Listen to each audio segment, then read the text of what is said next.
ദൈവ തിരുനാമത്തിന് മഹത്വമുണ്ടാകട്ടെ. കർത്താവിൽ വാത്സല്യമുള്ളവർ, ഈ പ്രഭാതത്തിൽ ഒരു ചെറിയ ചിന്ത നിങ്ങളുടെ ശ്രദ്ധയിൽ കൊണ്ടുവരുവാൻ ആഗ്രഹിക്കുന്നത് വിശുദ്ധ മത്തായിയുടെ സുവിശേഷം 2-ാം അധ്യായം അവസാന ഭാഗത്ത് പറയുന്ന സംഭവമാണ്. വിശുദ്ധ മത്തായിയുടെ സുവിശേഷം 2-ാം അധ്യായത്തിൽ 3 കാര്യങ്ങളാണ് പ്രധാനമായി ചർച്ച ചെയ്തിരിക്കുന്നത്. ഒന്ന്, മിസ്രൈമിലേക്ക് യൗസേപ്പ് പരിശുദ്ധ കന്യക മറിയാമിനെയും യേശു കുഞ്ഞിനെയും കൊണ്ട് ഓടിപ്പോകുന്നത്. ഹെറോദേസ് രാജാവ് ശിശുക്കളെ കൊല്ലുവാനായി പദ്ധതിയിട്ടിരിക്കുന്ന വിവരം സ്വപ്നത്തിൽ ദൈവത്തിൻ്റെ മാലാഖ യൗസേപ്പിന് വെളിപ്പെടുത്തുന്നതും അതിൻ പ്രകാരം യൗസേപ്പ് മറിയമിനെയും പൈതലായ യേശുവിനെയും കൂട്ടിക്കൊണ്ട് മിസ്രൈമിലേക്ക് പോകുന്നത്. പിന്നീട് ഹെറോദേസ് ശിശുക്കളെ വധിക്കുന്ന കാര്യം പറയുന്നുണ്ട്.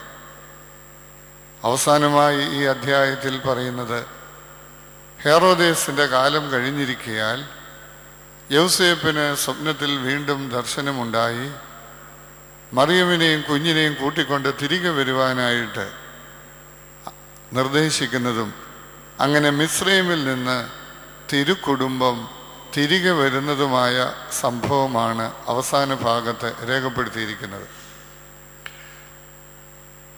സ്വപ്നത്തിൽ അരുളപ്പാടുണ്ടായിട്ട് ഗലീല പ്രദേശങ്ങളിലേക്ക് മാറിപ്പോയി. അവൻ നസ്രായൻ എന്ന് വിളിക്കപ്പെടും എന്ന് പ്രവാചകന്മാർ മുഖാന്തരം അരുളി ചെയ്തത് നിവൃത്തിയാകുവാൻ തക്കവണ്ണം നസ്രേത്ത് എന്ന ഗ്രാമത്തിൽ ചെന്ന് പാർത്തു. നസ്രായൻ എന്ന് വിളിക്കപ്പെടും എന്നുള്ള പ്രവാചകന്മാർ മുഖാന്തരം അരുളി ചെയ്തത് വേദപുസ്തകത്തിൽ ഇന്ന് അതിൻ്റെ റെഫറൻസ് ലഭ്യമല്ല. വേദപണ്ഡിതന്മാർ മുന്നോട്ട് വയ്ക്കുന്ന 2 മറുപടിയാണ് അതിനുള്ളത്. ഒന്ന്, നഷ്ടപ്പെട്ടു പോയ പ്രവചന പുസ്തകങ്ങളിൽ ഈ ഭാഗം ഉൾപ്പെട്ടിരിക്കാം, അതുകൊണ്ട് അത് നമുക്ക് ലഭ്യമാകാതെ പോയി എന്ന് പറയുന്നവരുണ്ട്. എന്നാൽ യെശയ്യാ പ്രവചനം 11-ാം അധ്യായത്തിൽ ഈശായുടെ കുറ്റിയിൽ നിന്ന് ഒരു മുള പൊട്ടിപ്പുറപ്പെടും എന്ന് ക്രിസ്തുവിൻ്റെ ആഗമനത്തെക്കുറിച്ച് പ്രവാചകൻ പറഞ്ഞിട്ടുള്ളതിനെ അടിസ്ഥാനമാക്കി ഈ മുള എന്നുള്ളതിന് എബ്രായ ഭാഷയിൽ നോസീർ എന്നുള്ളൊരു വാക്കാണ് ഉപയോഗിച്ചിരിക്കുന്നത് എന്നും അതിൽ നിന്ന് നസ്രായൻ എന്നുള്ളൊരു വാക്ക് ഉണ്ടായതായും രണ്ടാമത് അഭിപ്രായപ്പെടുന്നു. ഇത് രണ്ടും ഏതുമാകട്ടെ, അതല്ല നമുക്ക് പ്രധാന പ്രസക്തമായ ഭാഗം. ഈ തിരുക്കുടുംബം മിസ്രൈമിൽ എന്ന ഗ്രാമത്തിൽ ചെന്ന് പാർത്തു എന്നുള്ളതാണ്. അന്നത്തെ ചുറ്റുപാടിൽ മിസ്രൈം എന്ന് നസ്രേത്ത് എന്ന് പറയുന്നത് ഒരു ആക്ഷേപത്തിൻ്റെ പദമായിരുന്നു, അപഹാസത്തിൻ്റെ ഒരു നാമമായിരുന്നു. ഒരു നന്മയും ഉണ്ടാകാൻ സാധ്യതയില്ലാത്തൊരു സ്ഥലം എന്നുള്ള ഒരു വിലയിരുത്തലായിരുന്നു നസ്രേത്തിനെ കുറിച്ചുണ്ടായിരുന്നത്. അതുകൊണ്ടാണ് പിന്നീട് നാം കാണുന്നു, നഥനിയേൽ കർത്താവിനോട് ചോദിക്കുന്നുണ്ട്, നസ്രേത്തിൽ നിന്ന് വല്ല നന്മയും ഉണ്ടാകുമോ എന്ന്. ചില പ്രത്യേക പ്രദേശങ്ങളുടെ പേര് കേൾക്കുമ്പോൾ അതുമായിട്ട് ബന്ധപ്പെട്ട പല കാര്യങ്ങളും നമ്മുടെ മനസ്സിൽ വരാറുണ്ട്. സാംസ്കാരികമാകാം, സാമൂഹ്യമാകാം, പല സംഭാവനകളുടെ പേരിലാകാം. പക്ഷേ നസ്രത്ത് എന്ന് പറയുന്നത് ഒരു നന്മയും ഉണ്ടാകാത്ത വളരെ അപമാനകരമായ, എന്തിന് ലജ്ജാകരമായ ഒരു പ്രദേശമായിരുന്നു. പക്ഷേ അവിടെ തിരുക്കുടുംബത്തിൻ്റെ കടന്നുവരവും താമസവും മൂലം നസ്രേത്ത് മഹത്വമുള്ള നന്മയുടെ ഒരു നാടായി തീരുകയായിരുന്നു.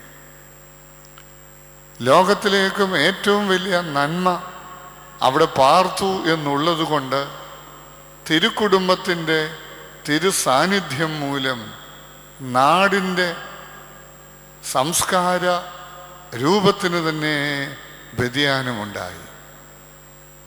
പ്രിയമുള്ളവരെ, ക്രൈസ്തവ കുടുംബങ്ങളുടെ നിയോഗം എന്താണ്? ദൈവം ഓരോ കുടുംബത്തെയും ആക്കി വച്ചിരിക്കുന്നിടത്ത് അതിനെ നന്മയുടെ ഒരു നാടാക്കി രൂപാന്തരപ്പെടുത്തുക എന്നുള്ളതാണ് ഓരോ ക്രൈസ്തവ കുടുംബത്തിൻ്റെയും ദൈവികമായ നിയോഗം. ഈ സുവിശേഷ വേല, പ്രേക്ഷിത പ്രവർത്തനം എന്നൊക്കെ പറയുന്നത് ഏതാനും ചില വ്യക്തികളുടെ മാത്രം ഒരു ഉദ്യോഗമോ അവരുടെ ഒരു ഉത്തരവാദിത്വമോ അല്ല. ക്രൈസ്തവ കുടുംബത്തിനൊരു ഉത്തരവാദിത്വമുണ്ട്. കുടുംബം ഒരു സുവിശേഷ കേന്ദ്രമായി തീരണം. ആദിമ ക്രൈസ്തവ സഭയുടെ ചരിത്രം നമ്മൾ നോക്കുമ്പോൾ ചില കാലഘട്ടങ്ങളിൽ ഭരണാധികാരികൾ ക്രൈസ്തവ കുടുംബങ്ങളെ തങ്ങളുടെ നാട്ടിൽ കൊണ്ടുവന്ന് താമസിപ്പിച്ച ചരിത്രം രേഖപ്പെടുത്തിയിട്ടുണ്ട്. കാരണം അതൊരു നന്മയുടെ അനുഭവം സമൂഹത്തിന് നൽകുന്ന സമൂഹമായിരുന്നത് കൊണ്ടാണ്. കേരള ചരിത്രം നമ്മൾ പഠിക്കുകയും പരിശോധിക്കുകയും ചെയ്യുമ്പോൾ അക്രൈസ്തവരായ ഈ നാട്ടിലുണ്ടായിരുന്ന ഭരണാധികാരികൾ ക്രിസ്തീയ കുടുംബങ്ങളെ തങ്ങളുടെ നാട്ടുരാജ്യങ്ങളിൽ കൊണ്ടുവന്ന് താമസിപ്പിക്കുകയും അവർക്ക് പ്രത്യേകമായ പദവികളും അവർക്ക് പ്രത്യേകമായ സ്ഥാനങ്ങളും ഒക്കെ നൽകി തങ്ങളുടെ നാട്ടിൽ അവരെ പാർപ്പിച്ചു എന്നുള്ളത് മാത്രമല്ല, ഉത്തരവാദിത്തപ്പെട്ട ഉദ്യോഗങ്ങൾ, സ്ഥാനങ്ങൾ ക്രൈസ്തവരെ ഏൽപ്പിച്ചിരുന്നു. കാരണം സത്യസന്ധത, വിശ്വസ്തത, ആത്മാർത്ഥത ഇത് എല്ലാം ഉൾക്കൊള്ളുന്ന ഒരു വിശുദ്ധ ജീവിതത്തിൻ്റെ ഉടമകളായിരുന്നു അന്നത്തെ ക്രൈസ്തവ സമൂഹം. ഇന്നത്തെ ക്രൈസ്തവ സമൂഹവുമായി തട്ടിച്ചു നോക്കുമ്പോൾ സാമ്പത്തികമായി, സാമൂഹ്യമായി, സാംസ്കാരികമായി ഇത്രയും പുരോഗതി ഒന്നും ഉണ്ടായിരുന്നില്ല.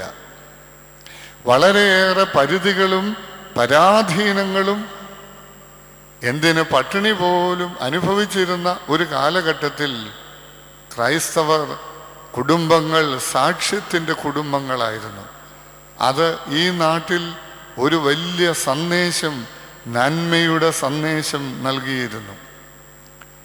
ഈ അടുത്ത ഒരു വൈദികൻ എന്നെ കാണുവാനായിട്ട് വന്നു.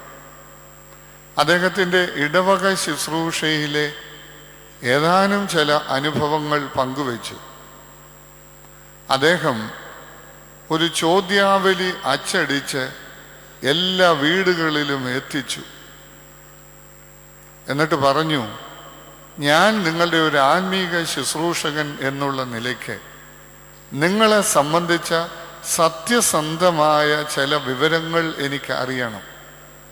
അത് എത്ര ഏക്കർ ഭൂമി ഉണ്ടെന്നോ, എന്തും വേണ്ടി ബാങ്ക് ബാലൻസ് ഉണ്ടെന്നോ, ഓരോരുത്തരുടെയും വിദ്യാഭ്യാസ യോഗ്യത എന്തെന്നോ ഇതൊന്നും അല്ലായിരുന്നു. ഒന്ന്, നിങ്ങളുടെ വീടുകളിൽ 2 നേരവും നമസ്കാരമുണ്ടോ? വളരെ ചുരുക്കം എണ്ണമേ ആ ഗണത്തിൽപ്പെടുന്നതുള്ളായിരുന്നു.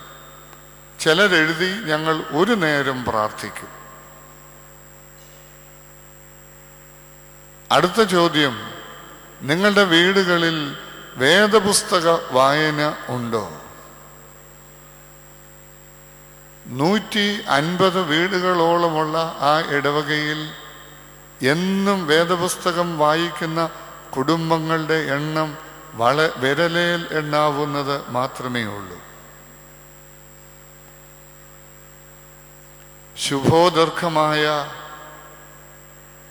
ദൈവസന്നിധിയിൽ പ്രസാദകരമായ അനുഭവം നമുക്ക് നഷ്ടപ്പെട്ട് കഴിഞ്ഞിരിക്കുന്നു. പുറമേയുള്ള പൂശും മനോഹാരിതയും മാത്രമേ ഉള്ളൂ. ഓരോ ഭവനങ്ങളിലേക്കും കടന്നു ചെല്ലണം. ചിലയിടം നീറിക്കൊണ്ടിരിക്കുന്നു, ചിലയിടം കരിന്തിരി കത്തിക്കൊണ്ടിരിക്കുന്നു.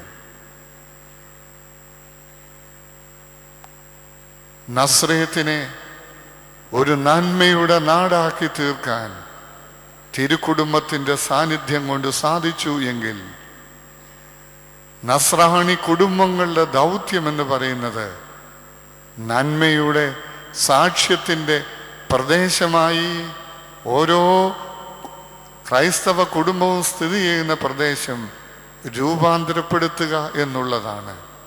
അതിൻ്റെ അഭാവമാണ് പെരുകി വരുന്ന ആശാസ്യമല്ലാത്ത പ്രവർത്തനങ്ങളുടെയും പ്രവണതകളുടെയും കാര്യം എന്നുകൂടി ഞാൻ ഓർപ്പിക്കട്ടെ.